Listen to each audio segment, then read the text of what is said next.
नमस्कार दोस्तों, रेल पथ चैनल पे फिर से एक नई वीडियो के साथ आपका स्वागत है। मैं आपका दोस्त परवीन सर और आज डिस्कस करेंगे हाल ही में हुए यानी 4 फरवरी 2023 को जेईई पीवे का एग्ज़ाम सियालदह डिवीज़न में जो हुआ है उसी क्वेश्चन एनालिसिस के बारे में। तो दोस्तों, अगर आप मेरे चैनल पे पहली बार आए हैं तो मेरे चैनल को सब्सक्राइब करें और बेल नोटिफिकेशन ऑन करें, जिससे ऐसे नए आने वाला वीडियो का नोटिफिकेशन आपको मिलता रहेगा।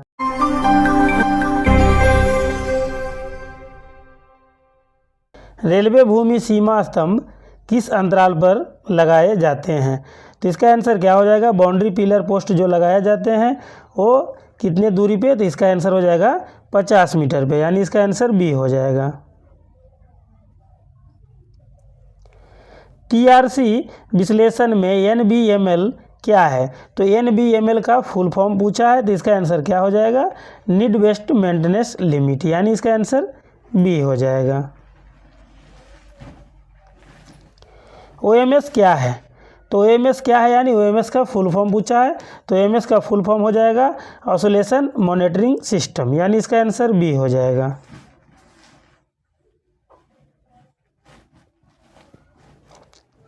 – 110 किलोमीटर प्रति घंटे से अधिक अनुभागीय गति वाले मार्गों में जेईई पीवे अनुभागीय को पूरे खंड का एक बार में पैदल निरीक्षण करना चाहिए। तो इसका आंसर क्या हो जाएगा? तो इसका आंसर हो जाएगा 15 दिनों में, यानी इसका आंसर बी हो जाएगा।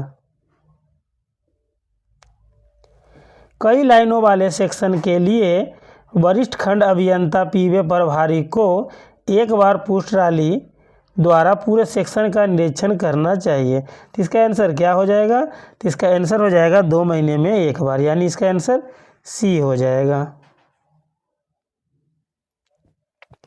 जेईई पीवे अनुभागीय को एक बार फुट प्लेट निरीक्षण अवश्य करना चाहिए। तो इसका आंसर क्या हो जाएगा? तो इसका आंसर हो जाएगा 15 दिनों में, यानी इसका आंसर बी हो जाएगा। अगर आप भी जेईई पीवे की तैयारी करते हैं या करना चाहते हैं तो जेईई पीवे प्रीवियस ईयर क्वेश्चन पेपर 2022 आपके लिए टॉनिक की तरह लाभदायक होगा। इसमें 2022 का टोटल 14 सेट यानी 1500 क्वेश्चन कवर किया गया है। अगर आप लेना चाहते हैं तो व्हाट्सएप से संपर्क करके या डिस्क्रिप्शन में दिए गए लिंक से डाउनलोड कर सकते हैं और अपनी तैयारी को बेहतर बना सकते हैं।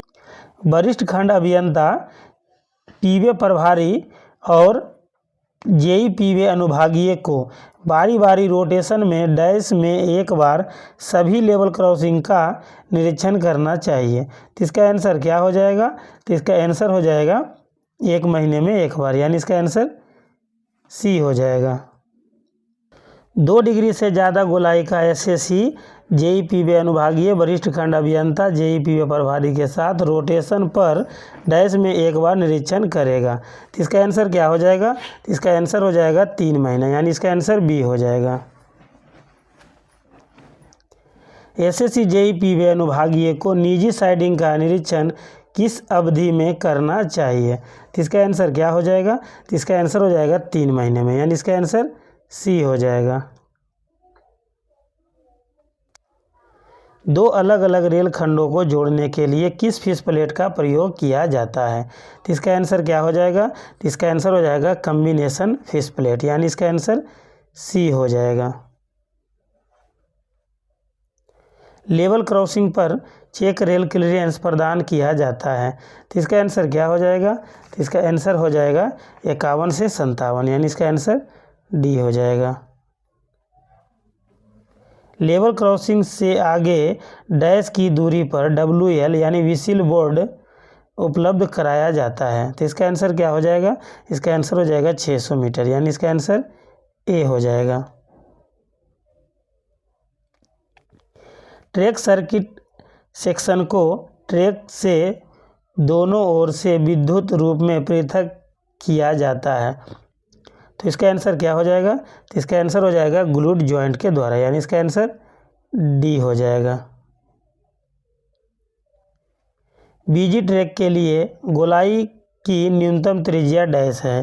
तो इसका आंसर क्या हो जाएगा? तो इसका आंसर हो जाएगा 175, यानी इसका आंसर सी हो जाएगा। नए कार्य के लिए सिंगल लाइन स्ट्रेट ट्रैक के लिए फॉर्मेशन विड्थ है, तो इसका आंसर क्या हो जाएगा? नए कार्य है तो इसका आंसर हो जाएगा 7850, यानी इसका आंसर डी हो जाएगा। उच्च स्तरीय यात्री प्लेटफॉर्म के लिए रेल स्तर से ऊपर अधिकतम ऊंचाई है, तो इसका आंसर क्या हो जाएगा? इसका आंसर हो जाएगा 840, यानी इसका आंसर सी हो जाएगा। अगर न्यूनतम पूछा जाता तो 760 हो जाता था।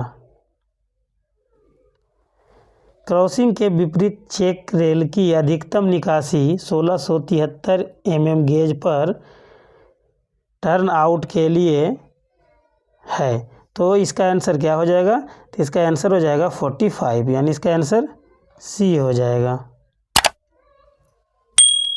सेक्शन में आरओबी के लिए रेल के ऊपर न्यूनतम ऊंचाई जब 25 kV एसी ट्रैक्शन का उपयोग किया जाता है, तो इसका आंसर क्या हो जाएगा? तो इसका आंसर हो जाएगा 5870, यानी इसका आंसर डी हो जाएगा। एफओबी यानी फुट ओवर ब्रिज के लिए रेल के ऊपर न्यूनतम ऊंचाई जब 25 kV एसी ट्रैक्शन का उपयोग किया जाता है, तो इसका आंसर क्या हो जाएगा? तो इसका आंसर हो जाएगा 6250 mm, यानी इसका आंसर सी हो जाएगा। संपार फाटक के लिए B1 वर्ग के लिए गेट का TBU है, तो इसका आंसर क्या हो जाएगा? तो इसका आंसर हो जाएगा 25,000 से 30,000, यानी इसका आंसर सी हो जाएगा। तिरछा लेवल क्रॉसिंग में सड़क और रेलवे लाइन के बीच क्रॉसिंग का न्यूनतम कोण होता है, तो इसका आंसर क्या हो जाएगा? तो इसका आंसर हो जाएगा 45 डिग्री, यानी इसका आंसर ए हो जाएगा। सभी लेवल क्रॉसिंग पर गेट को सड़क से डैश पर लगाया जाएगा, तो इसका आंसर क्या हो जाएगा? तो इसका आंसर हो जाएगा वर्ग में, यानी इसका आंसर बी हो जाएगा। अगर इस तरह से सड़क गया है तो रेलवे लाइन इस तरह से ज़्यादा प्रयास करना चाहिए कि वर्ग में ही होना चाहिए। 52 किलोग्राम CMS क्रॉसिंग का सेवा जीवन क्या है? इसका आंसर क्या हो जाएगा? इसका आंसर हो जाएगा 300 GMT, यानी इसका आंसर डी हो जाएगा। प्लेन ट्रैक पर PSC स्लीपर की जीवन सेवा क्या है? तो इसका आंसर क्या हो जाएगा? तो इसका आंसर हो जाएगा 2000 GMT या 35 साल जो भी पहले हो, यानी इसका आंसर बी हो जाएगा। 52 किलोग्राम रेल सेक्शन पर कितने वर्टिकल वियर की अनुमति है? तो इसका आंसर क्या हो जाएगा? तो इसका आंसर हो जाएगा 8 mm, यानी इसका आंसर बी हो जाएगा। 60 kg का अगर रहे तो 13 mm। ट्रैक नवीकरण का प्रस्ताव किस माध्यम से शुरू किया गया है? तो इसका आंसर क्या हो जाएगा? तो इसका आंसर हो जाएगा IRPSM, यानी इसका आंसर सी हो जाएगा। रेल का तापमान बढ़ने के बाद कोल्ड वेदर पेट्रोलिंग शुरू होगी, तो इसका आंसर क्या हो जाएगा? तो इसका आंसर हो जाएगा TD-30, यानी इसका आंसर सी हो जाएगा। गर्म ठंडे मौसम में पेट्रोलिंग के लिए पेट्रोलिंग चार्ट कौन तैयार करता है? तो इसका आंसर क्या हो जाएगा? तो इसका आंसर हो जाएगा डी, यानी कि इसका आंसर बी हो जाएगा। मानसून के दौरान एक दिन में गश्ती दल द्वारा तय की गई अधिकतम दूरी डैश से अधिक नहीं होनी चाहिए, तो इसका आंसर क्या हो जाएगा? तो इसका आंसर हो जाएगा 20 किलोमीटर से अधिक नहीं, यानी इसका आंसर डी हो जाएगा। रेल का तापमान ऊपर बढ़ने पर गर्म मौसम में गश्त शुरू की जाएगी, तो इसका आंसर क्या हो जाएगा? तो इसका आंसर हो जाएगा TD+25, यानी इसका आंसर सी हो जाएगा। दोस्तों, अगर आप JEE PV की तैयारी करते हैं या करना चाहते हैं तो आप मेरे चैनल को सब्सक्राइब करें और प्ले लिस्ट में जाकर सभी वीडियो को बारी बारी से देखकर JEE के लिए प्रिपेयर आसानी से हो सकते हैं। PWI सामग्री लेखा वही के लिए TMS के किस मॉडल का उपयोग किया जाता है? तो इसका आंसर क्या हो जाएगा? इसका आंसर हो जाएगा स्टोर मॉडल, यानी इसका आंसर बी हो जाएगा। वरिष्ठ खंड अभियंता पीवे प्रभारी और जेई पीवे अनुभागीय द्वारा रोटेशन के आधार पर पॉइंट एंड क्रॉसिंग का एसएनटी के विभाग के साथ संयुक्त निरीक्षण डैश में एक बार किया जाना चाहिए। तो इसका आंसर क्या हो जाएगा? तो इसका आंसर हो जाएगा 3 महीने में, यानी इसका आंसर सी हो जाएगा। नए एसएससी जेई पीवे की इंडक्शन ट्रेनिंग कहाँ होती है? तो इसका आंसर क्या हो जाएगा? तो इसका आंसर हो जाएगा ZRTC, यानी कि जोनल रेलवे ट्रेनिंग सेंटर, यानी इसका आंसर हो जाएगा क्षेत्रीय रेलवे प्रशिक्षण केंद्र। तो इसका आंसर बी हो जाएगा। ट्रॉली मैन की योग्यता प्रमाण पत्र जारी करने के लिए सबसे कम लेवल अधिकृत अधिकारी कौन है? तो इसका आंसर क्या हो जाएगा? इसका आंसर हो जाएगा ADEN, यानी इसका आंसर सी हो जाएगा। गैंगमेट के लिए न्यूनतम दृश्य मानक क्या है? तो इसका आंसर क्या हो जाएगा? तो इसका आंसर हो जाएगा B1, यानी इसका आंसर बी हो जाएगा।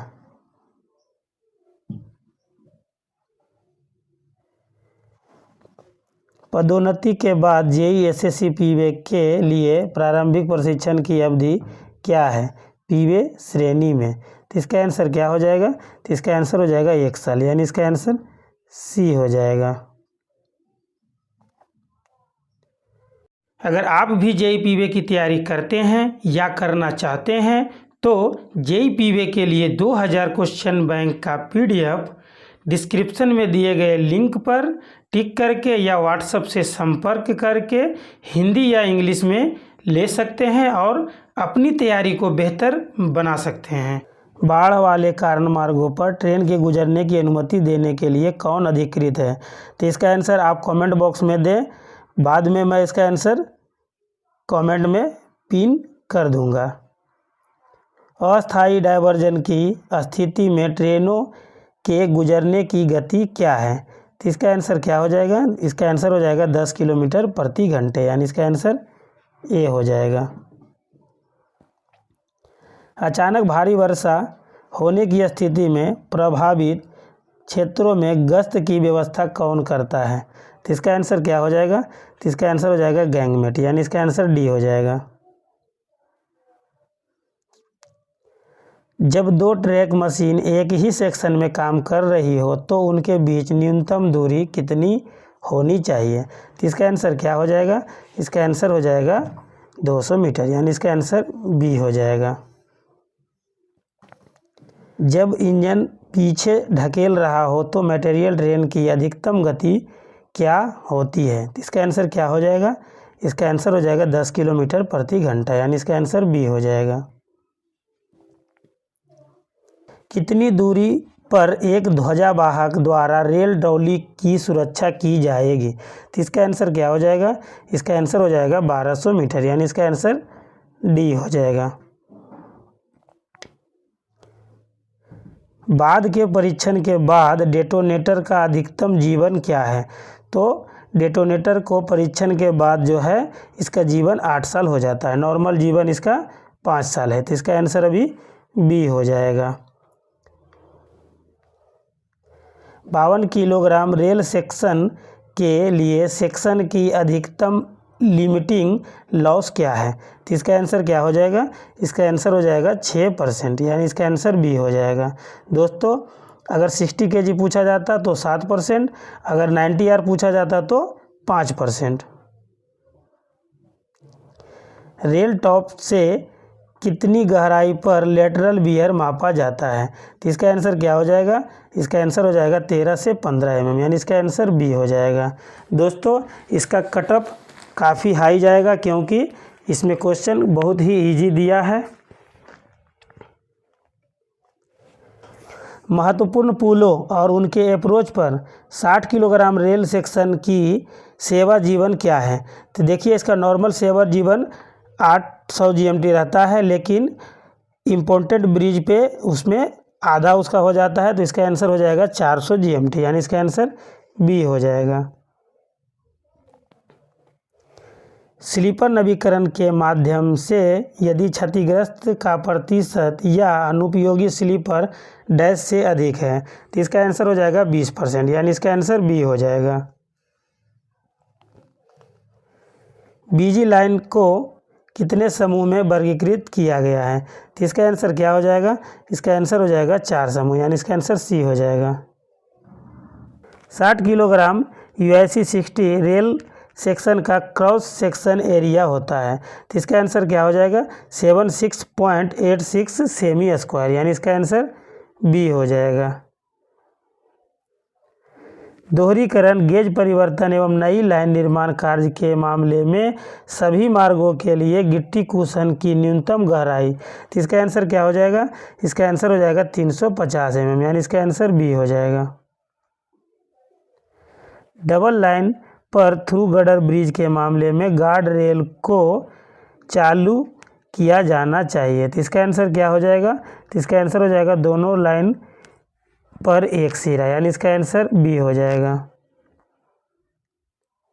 फ्लैंज की चौड़ाई 60 किलोग्राम रेल की क्या है तो इसका आंसर क्या हो जाएगा, तो इसका आंसर हो जाएगा 150 mm, यानी इसका आंसर डी हो जाएगा।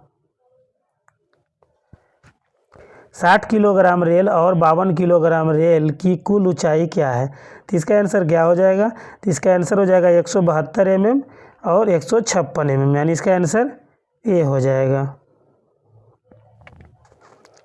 लंबवत संरेखण में 1 मीटर सीधे किनारा पर समाप्त बेल्ट की सहनशीलता में भिन्नता तब अधिक नहीं होना चाहिए तो इसका आंसर क्या हो जाएगा, तो इसका आंसर हो जाएगा +1.0 mm से -0.0 mm, यानी इसका आंसर बी हो जाएगा।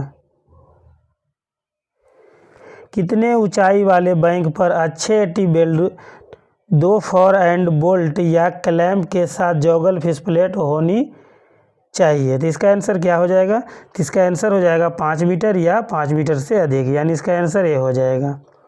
आशा करता हूं दोस्तों आपको यह वीडियो अच्छा लगा होगा।